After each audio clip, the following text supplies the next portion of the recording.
할렐루야. 오늘 종료주일입니다. 이제 사순절의 마지막 한 주간을 보낼 텐데, 종료주일을 시작해서 고난주간을 보내므로 더욱더 주님의 십자가의 은혜와 또 십자가의 사랑을 깨닫는 복된 성도들 다 되시길 간절히 축복합니다.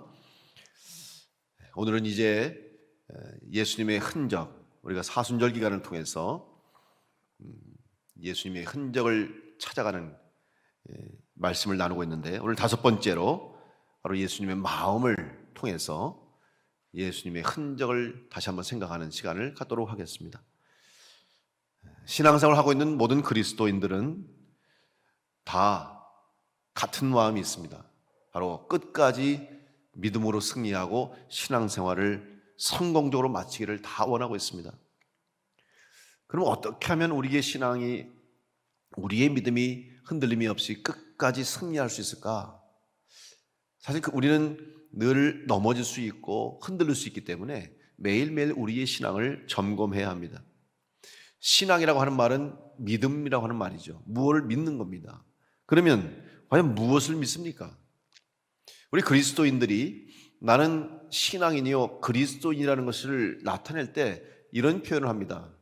나는 예수 믿는 사람입니다. 혹은 누가 묻죠. 예수 믿습니까? 그리스도인은 또 기독교의 신앙은 결국 예수님을 믿는다는 말입니다. 그렇다면 예수님을 믿는 우리들이 이 신앙생활 가운데 우리의 믿음이 승리하고 또 우리의 신앙이 성공적으로 마칠 수 있도록 우리의 믿음의 대상인 예수님을 잘 알아야 합니다. 예수님을 안다고 하는 것은 바로 예수님의 마음을 알아야 하는 것을 의미합니다. 예수님이 지녔던 마음을 알아야 할 뿐만 아니라 아는 것으로 그치지 말고 그 주님의 마음을 품고 살아가는 우리들이 될 때 우리는 온전한 그리스도인의 삶을 살아가게 됩니다. 그러면 예수님의 마음을 품는다는 것은 무엇입니까? 알고 생각하고 이해하고 그치는 것이 아니라 알고 깨닫고 그 주님의 마음을 내 마음으로 만들어야 되고 또 내 마음에 품어야 돼요. 품는다는 것은 간직하는 것을 말합니다. 잃어버리지 않고 잊지 않고 생각하고 기억한다는 의미이죠. 여러분, 비단 사순절뿐만 아니라 종료주일, 고난주일뿐만 아니라 우리 모든 그리스도인은 일생토록 주님의 마음을 내 삶에, 내 심령에 품고 우리는 주님의 흔적을 가진 자로 끝까지 믿음으로 승리할 때 하나님께서 약속하신 모든 약속대로 성취함을 받는 복된 성도로 승리하게 될 줄로 믿습니다. 여러분 다 주님의 마음을 품고 살아가는 성도들로 승리하시기를 간절히 축원합니다.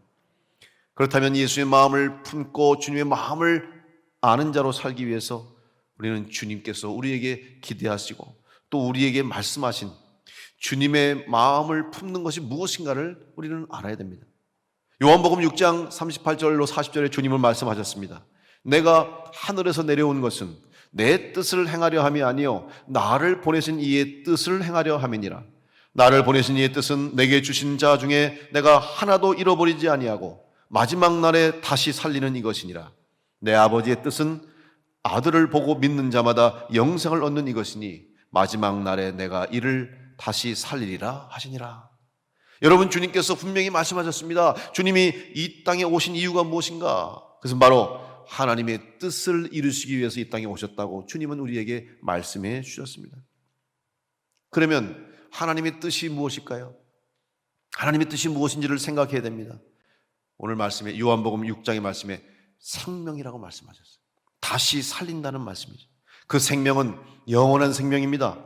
우리는 다 하나님 말씀에 불순종해서 범죄함으로 죽을 수밖에 없는 인생들인데 이런 우리들에게 다시 살 수 있고 더 나아가서 영원히 살 수 있고 천국 백성이 될 수 있는 은혜를 주셨다는 것입니다. 비록 육신으로는 우리는 죽을 수밖에 없는 인생이에요. 모든 인생은 다 죽음을 맞게 됩니다. 그러나 육신은 죽는다 할지라도 우리는 육신의 죽음 이후에 새 생명을 얻어서 영원한 삶을 살 수 있는 은혜를 받은 성도가 된 것입니다. 왜 하나님께서 그럼 우리들에게 죄로 말미암아 죽을 수밖에 없는 인생들인 우리들에게 왜 새 기회를 주시고 새 생명을 주시고 다시 살려주시는 은혜를 주셨습니까? 그것은 바로 하나님이 우리를 사랑하시기 때문입니다. 창세기 1장에 하나님이 천지를 창조하시면서 닷새 날까지 모든 만물을 창조하시고 여섯째 날에 사람을 만드시고 난 후에 하나님이 보시기에 심히 좋았더라. 하나님이 특별히 사랑하시는 존재가 우리들이에요. 그런데 그런 하나님의 형상을 따라서 하나님의 사랑으로 만들어진 우리들이 하나님 말씀에 불순종함으로 범죄함으로 결국 죽음을 맞게 됐어요. 그런데 하나님은 그런 우리를 포기하지 않으시고 다시 살리시고 다시 구원의 은혜를 주시기 위해서 예수님을 이 땅에 보내주신 것입니다. 그래서 분명하게 주님은 그 하나님의 뜻을 가지고 이 땅에 오셔서 다시 살리시고 회복하시고 영원한 생명을 주시기 위해서 오셨기 때문에 말씀해 주셨습니다. 요한복음 3장 16절로 17절 말씀에 하나님이 세상을 이처럼 사랑하사 독생자를 주셨으니 이는 그를 믿는 자마다 멸망하지 않고 영생을 얻게 하려 하심이라. 하나님이 그 아들을 세상에 보내신 것은 세상을 심판하려 하심이 아니요 그로 말미암아 세상이 구원을 받게 하려 하심이라. 분명한 목적과 분명한 하나님의 뜻이 성경에 기록되어 있는 것이죠. 여러분, 먼저 하나님이 우리를 사랑하신다는 사실을 잊지 않고 기억하는 성도들 될 수 있게 간절히 축복합니다. 하나님은 나를 사랑하시. 하나님은 우리를 사랑하세요. 이 사실을 그 누구보다도 깨달은 사람 중에 하나가 사도 요한이에요. 사도 요한은 그의 서신서, 편지마다, 글마다, 복음서에서도 끊임없이 하나님은 사랑이심을 강조하고 있습니다. 그래서 우리를 죄 가운데 구원하시고 죽음 가운데서 살려주신 그 하나님의 은혜를 기억하고 그 하나님의 사랑을 이루시기 위해서 주님이 이 땅에 오셨음을 사도 요한은 고백하는 것이죠. 그리고 그 사랑 안에 거하는 것이 가장 큰 은혜요 복이라는 사실을 간증하는 것입니다. 오늘 예수님께서 십자가를 지신 이유가 무엇입니까? 오직 한 가지, 바로 하나님의 사랑을 우리들에게 확증하시기 위해서 주님은 십자가를 지시고 십자가의 고난과 고초와 고통과 죽기까지 십자가에서 우리를 위해서 죽으심으로 우리의 죄를 사하시고 우리에게 영생을 주신 것을 우리는 기억하면서 오늘도 그 사랑이 바로 나를 향한 하나님의 사랑이요 나를 구원하시기 위한 예수 그리스도의 십자가의 사랑임을 믿고 감사함으로 살아가는 여러분 되시기를 간절히 축원합니다. 이제 우리는 이 사랑을 알았기 때문에 주님을 믿는 성도로서 사랑하시는 하나님의 마음과 주님의 마음을 잊어서는 안 됩니다. 우리의 마음에 바로 이 주님의 마음을 품어야 되는 거예요. 바로 주님이 우리를 얼마나 사랑하시는지, 하나님이 우리를 어떻게 사랑하시는지를 기억해야 되는 거예요. 그러면 우리를 사랑하시는 주님은 구체적으로 우리들에게 무엇을 기대하신 것을 원하는 것이, 우리에게 무엇을 기대하시는지를 아는 것이 바로 주님의 마음을 품은 자로 살아가고 또한 그 믿음대로 살아가는 승리하는 성도의 비결이 될 수 있습니다. 그래서 주님의 마음을 품는다고 해서 주님이 날 사랑하시니까 하고 생각하고 끝나는 것이 아니라, 그러면 이 사랑을 받은 자로 나는 어떻게 살아야 할 것인가를 알고 그렇게 살아야 한다는 것이죠. 그래서 빌립보서에 다시 한번 우리에게 주님의 마음을 품고 살아가는 자는 어떻게 살아야 할 것인가를 구체적으로 우리에게 교훈하고 있습니다. 빌립보서 2장 1절로 5절에 보면 그러므로 그리스도 안에 무슨 권면이나 사랑의 무슨 위로나 성령의 무슨 교제나 긍휼이나 자비가 있거든 마음을 같이 하여 같은 사랑을 가지고 뜻을 합하여 한 마음을 품어 아무 일에든지 다툼이나 허영으로 하지 말고 오직 겸손한 마음으로 각각 자기보다 남을 낮게 여기고 각각 자기 일을 돌볼 뿐더러 또한 각각 다른 사람들의 일을 돌보아 나의 기쁨을 충만하게 하라. 너희 안에 이 마음을 품으라. 곧 그리스도 예수의 마음이니. 사랑하는 성도 여러분, 예수님의 마음이 우리를 향한 주님의 생각, 주님의 뜻이 무엇인지 우리는 분명히 알게 됐습니다. 이제 이 말씀대로 예수님의 마음을 품은 자로 주님이 기대하고 계시고 원하시는 대로 살아갈 수 있는 여러분 되심으로 주님의 기쁨이 되시고 또한 여러분에게는 복이 되고 은혜가 되는 그런 믿음의 삶을 살아가시길 간절히 축복합니다. 그러면 예수의 흔적을 가진 자로 예수님의 마음을 품고 살기 위해서 오늘 이 빌립보서에서 구체적으로 하신 말씀을 통해서 주님께서 우리에게 원하시는 것을 다시 한번 생각해야 됩니다. 첫째로 주님의 마음을 흔적으로 살아가는 성도가 되기 위해서는 같은 생각과 같은 사랑을 가지라고 말씀하고 있습니다. 같은 생각을 갖는 것은 중요한 일입니다. 왜냐하면 우리는 믿음의 공동체인, 신앙의 공동체인 교회를 통해서 믿음의 길을 가고 있기 때문입니다. 절대로 신앙생활은 혼자 할 수 없습니다. 아무리 교회라는 공동체가 부족하고 사람들의 모임이기 때문에 실수가 있을 수 있습니다. 또 성도들 간에도, 성도들의 모습 속에도 실망하게 하는 일들이 있을 수 있어요. 종종 교회에서 신앙생활하다가 신앙을 버리고 교회를 떠나는 분들이 있어요. 이유 중에 대부분 많은 이유가 다른 사람 때문에 실족했다는 거예요. 예수 믿는 사람 때문에, 내가 저렇게 예수 믿는 사람 보면 나는 신앙생활 안 하겠다. 이해는 돼요. 시험에 들 수 있어요. 실망할 수 있어요. 그러나 그 사람이 신앙의 대상입니까? 다른 성도를 보고 믿습니까? 여러분, 사람 보고 믿는 게 아니잖아요. 우리의 믿음의 대상은 오직 예수 그리스도 한 분밖에 없는 줄로 믿습니다. 예수님 보고 믿어야지 사람 보고 믿지 마세요. 사람은 실수할 수 있어요. 목사도 실수할 수 있어요. 사람의 실수 때문에 믿음을 버려서는 안 됩니다. 오히려 실수하는 사람을 통해서 나는 저렇게 하면 안 되겠다, 나는 저렇게 잘못 믿으면 안 되겠다, 교훈으로 삼고 오히려 그를 위해서 기도해 줘야 되겠죠. 여러분, 우리는 사람을 보고 믿는 것이 아니라 주님을 보고 예수님을 따라가는 성도이기 때문에 우리는 주님을 향한 분명한 믿음을 가져야 돼요. 그런데 공동체이기 때문에 특별히 모든 성도들이 같은 생각과 같은 목적과 목표를 가지는 것이 중요해요. 우리의 목적은 목표는 분명합니다. 성경에 나와 있기 때문이죠. 근데 같은 생각을 갖기 전에 여러분 더 중요한 것이 뭔지 아십니까? 바른 생각을 갖는 게 중요해요. 아무리 많은 성도들이 교회에 다 같은 생각을 가지고 다 같은 마음을 가지고 열심히 믿음 생활을 하고 교회를 세워나간다고 해도 만약에 그 모든 성도들이 가진 생각이 잘못된 생각이라면 어떻게 되겠습니까? 이거는 하나님의 영광을 드러내는 것이 아니에요. 주님을 기쁘시게 하는 게 아니에요. 오히려 주님의 영광을 가리는 일이 될 수밖에 없고 십자가의 은혜를 가로막는 일이 될 수밖에 없어요.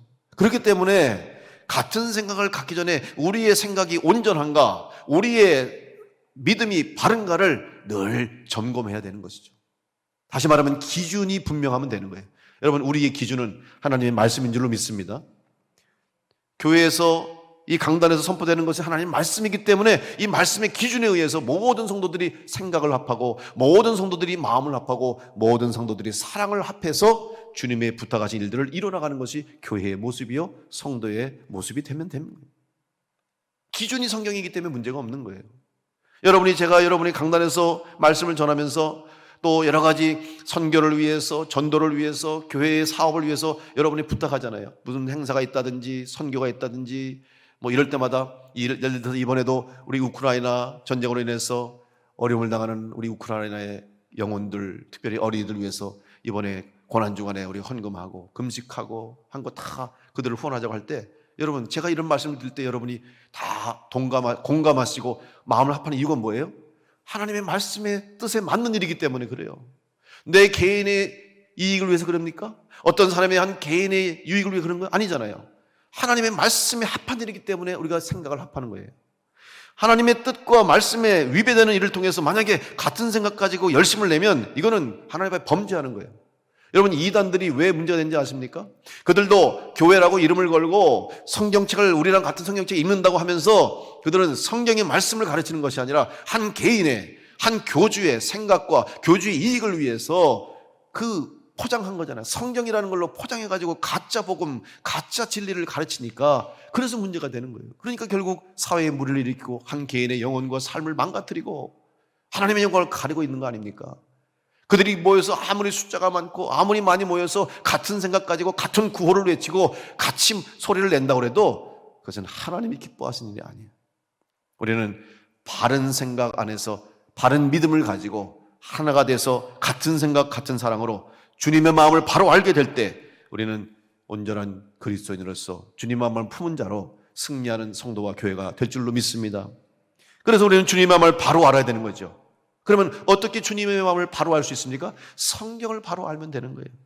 그래서 늘 성경을 읽어야 됩니다. 성경을 배워야 됩니다. 성경은 하나님의 마음과 예수님의 마음을 기록해 놓은 책입니다. 디모데후서 3장 15절로 17절 말씀에 또 어려서부터 성경을 알았나니 성경은 능히 너로 하여금 그리스도 예수 안에 있는 믿음으로 말미암아 구원에 이르는 지혜가 있게 하느니라.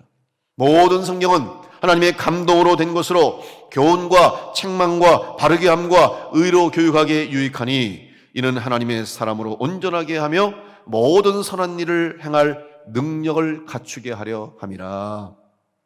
여러분, 하나님 말씀을 읽고 배우고 바로 알 때 우리는 주님의 마음을 품은 자로 온전하게 쓰임받게 될 줄로 믿습니다. 전 세계 모든 교회가 인종이 다르고 문화가 다르고 언어가 다르고 삶이 다르도 온 이 땅의 교회가 하나가 될 수 있는 이유가 뭔지 아십니까? 같은 성경책을 가지고 같은 하나님의 말씀을 배우고 같은 하나님의 말씀에 따라 살아가기 때문에 이 땅의 모든 교회는 한 교회가 될 수 있는 거예요. 그렇기 때문에 모든 교회, 이 땅에 세워진 모든 교회를 통해서 하나님이 영광 받으시는 겁니다. 바로 그 성경을 통해서 같은 하나님의 마음을 품고 같은 주님의 마음을 품을 수 있기 때문에 이 땅의 모든 교회는 연합할 수 있고 이 땅의 모든 교회를 통해서 하나님의 뜻이 이루어지는 것입니다. 또한 우리는 성경 말씀을 통해서 주님의 마음을 깨달을 뿐만 아니라 성경을 통해서 온전한 그리스도인으로 성장하며 성숙할 수 있습니다. 여러분, 믿음이 자라지 않으면 우린 그리스도인으로 살아갈 능력을 잃어버리게 됩니다. 늘 믿음 안에서 영적으로 매일매일 계속 성장하고 성숙하는 여러분 되시길 간절히 축복합니다. 육체적인 성장과 성숙은 한계가 있잖아요. 아이가 태어나면 잘 자라잖아요, 어렸을 때는. 그러나 10대를 지나고 20대가 되면 멈춰요. 성장은 더 이상 자라지 않아요. 그리고 성숙의 기간을 지나죠. 그러나 그 이후로는 노화되고 퇴화되는 것이 우리 인간의 육체예요. 육신적으로는 성장을 지속할 수 없어요. 성숙도 마찬가지 한계가 있어요. 그러나 여러분, 영적인 우리의 삶은 끊임없이 성장하고 끊임없이 성숙하게 될 줄로 믿습니다. 육체와 상관없는 거예요. 오히려 육체의 약함을 뛰어넘어서 더욱더 큰 성장과 큰 성숙을 신앙의 연수가 더할수록 우리는 성숙할 수 있어요. 한계가 없습니다. 목사가 되었다고 성경을 그만 읽고 목사가 됐으니까 성경을 그만 배워도 됩니까? 큰일 날 소리죠. 더 많이 배워야 되고 더 많이 읽어야 돼요. 장로가 됐으니까, 권사가 됐으니까, 집사가 됐으니까, 그리고 내가 이제 배울 연령을 지났으니까, 은퇴를 했으니까, 내 삶이 얼마 남지 않았으니까 나는 이제 그만 배워도 되고 그만 읽어도 되고. 여러분, 그렇지 않아요. 오히려 더 열심히, 더 최선을 다해서, 더 사랑함으로 하나님 말씀을 배우고 읽고 가까이 할 때 우리의 믿음은 계속해서 성장해 나가고 육신은 약해지고 우리의 육체는 점점 퇴화할지라도 우리의 믿음은, 우리의 영적인 삶은 독수리의 날개쳐 올라간 같은 힘을 얻어서 더욱더 하나님이 기뻐하시는 아름다운 성도로 승리하게 될 줄로 믿습니다. 끊임없는 영적 성장이 여러 가운데 있기를 간절히 축복합니다. 103세 철학자인 김영석 교수님은 이렇게 말씀했어요. 자기는 60세 이후에 제2의 인생을 시작했다. 동시에 60세 이후에 내 인생에 열매를 맺었습니다. 그리고 환갑 이후에도 계속 성장해 나가기 위해서 계속 일하고 특별히 책을 많이 읽었습니다. 여러분, 이분도 신앙인이에요. 그리스도인이에요. 끊임없이 성경을 읽는 거예요. 주님 앞에 가는 날까지 성경을 읽는 거죠. 그렇게 해야 열매를 맺고 성장, 성숙할 수 있는 거예요. 여러분, 신앙에는 졸업이 없어요. 믿음 생활에는 끝나는 게 없어요. 주님이 부르시는 날 우리 이 땅에서 신앙생활은 끝나고 천국 백성으로 새롭게 시작하는 거예요. 분명하게 여러분은 영적으로 성장할 수 있음을 믿으시고 신앙생활의 열매와 성장과 성숙을 위해서 죽을 때까지 성경 말씀을 가까이 하시고 성경책 놓지 말고 말씀을 더 가까이 하심으로 우리를 사랑하시는 주님의 마음을 알고 같은 생각과 같은 사랑으로 우리 주님의 몸된 교회를 든든히 세워나가는 데 쓰임받는 복된 성도들이 되시기를 간절히 축원합니다. 두 번째로, 예수님의 마음을 우리의 흔적으로 삼고 살아가는 성도가 되기 위해서는 겸손한 마음을 가져야 됩니다. 주님의 마음을 아는 사람은 주님을 닮아가게 됩니다. 억지로 하는 게 아니라 저절로 닮아가게 됩니다. 우리 이 마음이 주님을 닮는 것은 당연한 거 아닙니까? 왜냐하면 주님의 마음을 생각하고 주님의 마음을 품게 되면 내 생각, 내 행동이 주님이 기뻐하시는 일이 될 수밖에 없습니다. 그런데 주님의 마음을 닮아가는 가장 첫 번째 우리들의 마음에서 이뤄야 할 일이 있습니다. 가장 처음으로 주님을 닮아가는 성도가 되기 위해서 내 마음 속에 해결해야 할 문제가 있는데 그것이 뭐냐? 이기적인 마음을 버리는 것이고 교만함을 버리는 것이에요. 특별히 교만은 주님이 가장 싫어하신 거예요. 왜냐하면 교만하는 순간부터 신앙생활에 문제가 생기고 영적인 문제가 생기기 때문에.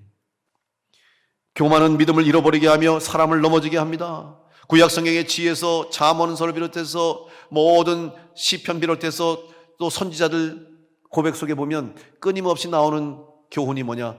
교만하지 말라. 교만하면 넘어지고 교만하면 멸망한다는 가르침을 주고 있어요. 교만은 사람을 넘어지게 할 뿐만 아니라 교만하면 거짓과 죄로 말미암아 악을 행하게 된다고 말씀하고 있습니다. 잠언 16장 18절로 19절 말씀에 교만은 패망의 선봉이요 거만한 마음은 넘어짐의 앞잠이니라. 겸손한 자와 함께하여 마음을 낮추는 것이 교만한 자와 함께하여 탈취물을 나누는 것보다 나으니라. 오늘 여러분, 예수님께서 종려주일, 오늘이 무슨 날입니까? 마지막 십자가의 길을 완성하시기 위해서 십자가에서 구주로서, 구세주로서의 십자가의 대속의 죽으심을 통해서 우리를 구원하시는 마지막 예수님의 공생의 클라이막스, 십자가의 길을 가시기 위해서 오늘 예루살렘 성으로 들어가신 날이 바로 오늘 종려주일이에요. 근데 왜 종려주일이라고 했습니까? 종려라고 하는 것은 종려나무잖아요. 팜트리입니다. 그래서 이 종려나무를 흔드는 것은 환영을 의미하는 것이며 축복을 의미하는데, 예수님이 예루살렘 성에 입성할 때 많은 사람들이, 무리들이 모여들었어요. 그리고 자기들의 겉옷을 펴서 마치 왕이 행차하는 길 앞에 양탄자를 다 깔아서 흙을 밟지 않고 존귀하게 왕을 환영하는 것처럼 자기들의 겉옷을 깔았습니다. 그리고 종려나무 가지를 흔들면서 호산나 호산나 다윗의 자손으로 오시는 이여 호산나 찬양하리로다. 여러분, 다윗의 자손이 무슨 말입니까? 다윗이 누굽니까? 이스라엘의 왕이에요. 그러면 다윗의 자손이라는 말은 왕으로 오신다는 고백이죠. 다시 말하면 무리들이 모여서 예수님을 향해서 당신은 우리의 왕이십니다. 당신이 우리의 왕이 되어줍니다. 예수님은 왕으로 지금 추대하고 있는 거예요. 그러면 여러분, 왕의 행차는 어땠습니까? 일반 백성들이나 일반 사람들보다 더 화려하고 더 높은 곳에서 사람들이 우러러볼 수 있는 그런 위치에서 왕들이 보통 움직이는데, 예수님은 어떻게 오셨다고 그랬어요? 나귀를 타고 들어오셨다고 그랬어요. 여러분, 말도 아니에요. 말은 참 멋있잖아요. 아주 그냥 근사하지 않습니까? 위엄도 있고 말이 타면 높이가 이래요. 그런데 나귀, 여러분 아시죠? 생긴 것도 우스꽝스럽게 생겼고 높이도 낮고 보잘것도 없어요. 그것도 나귀 큰 것도 아니고 나귀 새끼가. 왜 그랬습니까? 격이 맞지 않아요. 근데 왜 예수님이 그렇게 하셨을까? 이것은 바로 예수님이 이 땅에 오신 것은 겸손의 왕으로 오셨고 평강의 왕으로 오신 것을 우리에게 보여주신 것이며, 이미 구약 성경에 예언한 대로 이 땅에 오실 메시아가 어떤 모습으로 오실 것을 예언한 것을 이루시기 위함입니다. 스가랴서 9장 9절의 말씀에 보면 시온에 따라 크게 기뻐할지어다, 예루살렘에 따라 즐거이 부를지어다. 보라, 내 왕이 내게 임하시나니 그는 공의로우시며 구원을 베푸시며 겸손하여서 나귀를 타시나니 나귀의 작은 것 곧 나귀 새끼니라. 여러분, 하나님의 말씀은 반드시 이루어질 줄로 믿습니다. 여러분의 삶 가운데도 하나님 말씀을 믿고 고백하면 그 말씀대로 여러분 가운데 이루어질 줄 믿고 말씀대로 살아가고 순종하시길 간절히 축복합니다. 말씀이 이루어짐으로 오늘 예수님이 나귀 새끼를 타고 예루살렘에 들어오셨어요. 겸손의 왕으로 오셨어요. 교만을 내려놓으셨어요. 교만함이 없어야 되는 거예요. 오늘 우리 그리스도인들은 늘 교만하지 않도록 겸손하도록 우리의 마음을 돌아보면서 주님 앞에 내 자신을 낮추고 세상 가운데서 스스로를 낮추며 주님께서 우리를 높여주시는 거예요. 내 스스로 낮아질 때, 주님 앞에 겸손함으로 낮아질 때 내가 높이는 것이 아니라 주님이 우리를 존귀하게 하시고 주님이 우리를 붙드시고 주님이 우리로 하여금 수치를 당하지 않게 하실 줄로 믿습니다. 스스로 높아지려 하는 사람은 어떻게 됩니까? 떨어지게 되겠어요. 여러분, 주님께서 우리를 존귀하게 하실 줄 믿고 주님 앞에 겸손함으로 살아가는 성도들 될 수 있기를 간절히 축복합니다. 세 번째로, 주님의 마음을 품은 자로 살아가기 위해서는 주님을 기쁘시게 해드려야 됩니다. 누군가를 기쁘게 해주려면 그 사람이 좋아하는 것을 해주면 됩니다. 그래서 사랑하는 사람을 위해서 기쁜 날이 되거나 생일이 되거나 기념일 날이 되면 그 사람이 기뻐할 만한 일을 하죠. 선물도 그 사람이 갖고 싶어 했던 선물들을 주고 먹고 싶은 음식을 함께 나누고 좋아하고 하고 싶은 일들을 하게 해주잖아요. 요즘은 우리 젊은이들이 선물을 주고받는데 뭐 SNS로 다 주고받잖아요. 그런데 요즘 보니까 선물을 주기만 하는 게 아니라 거기다가 내가 좋아하는 선물이 뭔지 써놓더라고요. 그거 아세요, 여러분? 그래서 위시리스트, 내가 원하는 게 뭐냐고 선물을 하면다가 남한테 주는 게 아니라 나는 이거 받고 싶습니다. 미리 딱 써놔거다. 나는 이게 좋습니다. 이게 좋습니다. 그러면 사람들이 보다가 아, 이 친구는 이걸 받고 싶구나. 그래서 그걸 선물을 해주더라고요. 뭐 좋은 점도 있고 나쁜 점도 있겠지만 내가 무엇을 좋아하는지를 알려주는 건데 사실 여러분 자기가 얘기하지 않아도 사랑하는 사람이면 좋아하는 사람이면 그 사람이 뭘 좋아하는지 알 수 있죠. 어떻게 알 수 있습니까? 관심만 가지면 알 수 있어요. 평소에 그 사람이 생각하는 생각, 이야기하다가 어디 가서 뭘 하다가 보면은 자연스럽게 뭘 좋아하는지 뭘 원하는지 다 알 수 있어요. 관심이 있으면 그런 거예요.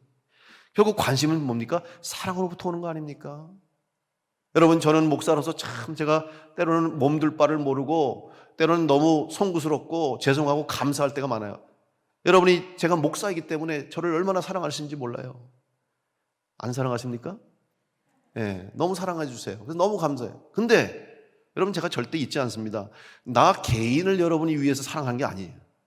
내가 하나님의 종이라는 것 때문에 내가 주님의 부름받은 성직자로 말씀을 전하고 주님의 일을 한다는 것 때문에 여러분이 주님을 사랑하는 마음을 가지고 나를 사랑해 주는 거지 내 인간 개인으로서 나를 여러분이 그렇게 사랑해 주는 게 아니라는 것을 제가 잊지 않으려고 애써요. 그거 착각하면 안 되는 거죠. 그래서 너무 감사해요. 그래서 저를 사랑해 주신 거예요. 관심을 갖는 거예요. 목사님 뭘 좋아하시나. 그래서 요즘은 코로나 때문에 신방을 못한 지가 벌써 몇 년 됐잖아요. 이제 신방하면 성도들 가져가서 예배드리고 같이 점심을 들고 식사할 때 성도들이 우리 목사님 사랑하니까 목사님 좋아하는 거 대접하려고 저한테 물어요. 그러면 목사님 뭐 좋아하세요? 그럼 뭐 제가 그렇다고 나는 뭐 좋아한다고 말을 안 하잖아요. 난 다 좋아합니다. 그러면 이제 이렇게 묻죠. 그럼 목사님 뭐 좋아하세요? 그럼 제가 뭐라고 그러겠어요? 나 그거 별로 안 좋아해요. 아니에요. 전 다 실제로 다 잘 먹어요. 그러니까 다 좋다. 아, 그거 좋아요. 그때 어느 해인가요? 신방하는데 물어봐요. 근데 묻기를 또 그분이 마음에 있는 거 물었겠지. 목사님 오리고기 좋아하세요? 그래서 좋아하죠. 그 해 신방은 오리고기만 먹었어요, 제가. 목사님 좋아한다고 가서 대접하니까 잘 드시니까 물어보는 거예요, 옆에서. 야, 목사님 저기 식사 대접 뭐 했어? 아유, 오리 잘 드시더라고. 관심이 있으니까 그런 거죠. 감사하죠. 관심이 있으니까 목사님 뭐 좋아하시나 물어보고 관심 갖는 거예요. 관심이 있으면은 다 할 수 있어요. 여러분 우리가 주님을 사랑하면 주님께 관심이 있는 줄로 믿습니다. 여러분 주님께 관심을 두면 주님을 사랑하고 더욱 주님을 가까이 할 줄로 믿습니다. 그러면 주님을 사랑하는 자로 어디에 관심을 둬야 돼요? 말씀에 관심을 둡니다. 성경 말씀을 관심 가지면 주님이 원하시는 게 뭔가, 주님이 좋아하시는 게 뭔가, 주님이 기뻐하시는 뭔가를 알 수 있어요. 우리가 사순절을 통해서 주님의 흔적을 생각하는 것은 주님을 향한 관심이 있기 때문이잖아요.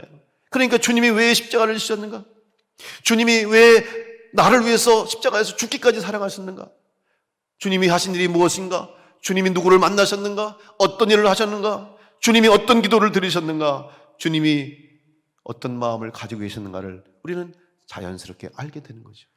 바로 관심을 통해서 또 주님을 기쁘시게 해드리는 마음을 가질 때 우리는 자연스럽게 주님의 마음을 품은 자로 살아가게 될 줄로 믿습니다. 여러분 주님을 사랑하기 위해서 더 많이 주님을 알아가는 성도들 될 수 있기를 간절히 축복합니다. 그래서 이 예배에 열심히 나오는 이유가 뭐예요? 이 예배를 통해서 우리는 주님을 만나요. 예배를 통해서 주의 말씀을 듣습니다. 기도를 통해서 주님과 대화하는 거예요. 성경을 통해서 주의 뜻을 알고 그리고 기도와 봉사와 충성과 헌신을 통해서 주님이 뜻하신 대로 말씀대로 순종하고 살아감으로 우리는 주님과 더 가까워지고 주님이 기뻐하시는 성도의 삶을 살게 되는 것입니다. 그것이 바로 영적인 체험이며 그것이 바로 기도의 응답인 것입니다. 여러분 믿음으로 주님을 사랑함으로 주님의 뜻을 이루고 주님 마음 품고 주님을 기쁘시게 해드리는 성도들 될 수 있기를 간절히 축원합니다. 사도 요한은 누구보다 주님을 사랑했습니다. 그래서 그는 주의 사랑을 고백하고 있는 거죠.